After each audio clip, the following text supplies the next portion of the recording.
Dans cette vidéo, nous nous intéressons à l'exécution de certaines opérations sur les listes ainsi que sur les dictionnaires. Regardons sans tarder un premier exemple. Nous allons considérer la liste suivante, ma liste avec les éléments suivants.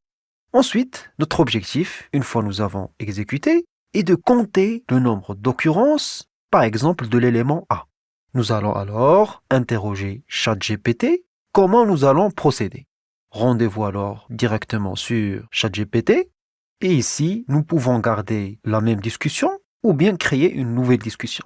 Mais rappelez-vous, si vous créez une nouvelle discussion, alors selon la demande faite, c'est-à-dire selon le prompt soumis, il peut être nécessaire de rappeler le langage souhaité, etc. Ici, puisque nous continuons sur le même fil de discussion, nous allons directement mettre notre demande, c'est-à-dire compter le nombre d'occurrences de l'élément A. Ici, ce qui est intéressant, c'est que j'ai même une correction des éléments qui sont soumis. Ensuite, je vais mettre Shift, Entrée, et je vais mettre tout simplement ma liste. Et c'est parti, on clique sur Entrée.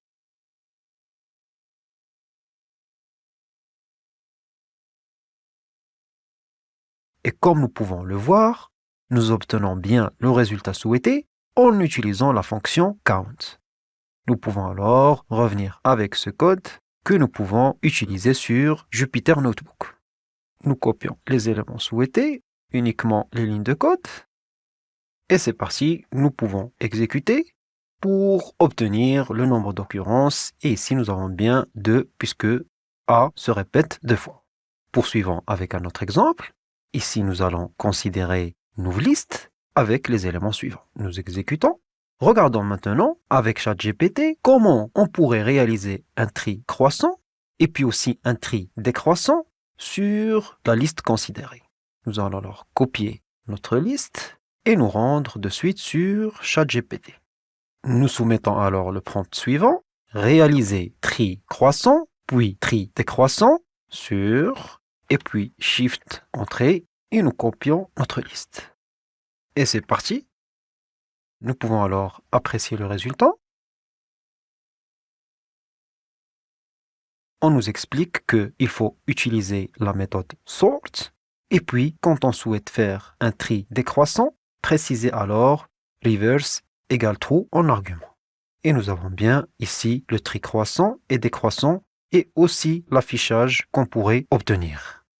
Vérifions de suite, nous allons tout simplement copier notre code en cliquant sur Copy Code et puis nous rendre directement sur Jupyter Notebook. Nous utilisons notre code copié et c'est parti, nous exécutons et nous obtenons bien une liste avec un tri croissant et puis aussi avec le tri décroissant. Terminons enfin avec des exemples cette fois-ci sur les dictionnaires et nous allons procéder directement avec ChatGPT en demandant de produire des exemples. Rendez-vous alors sur ChatGPT et nous soumettons alors le prompt suivant. 2 exemples simples d'opérations réalisées avec des dictionnaires.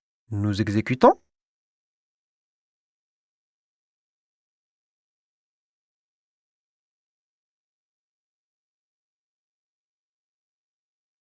Et nous avons ici notre premier exemple qui est généré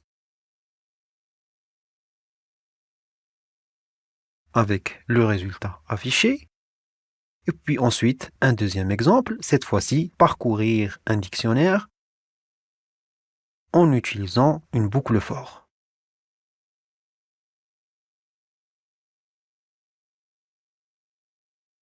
Et nous avons, encore une fois, une explication précise de l'exécution de chaque exemple.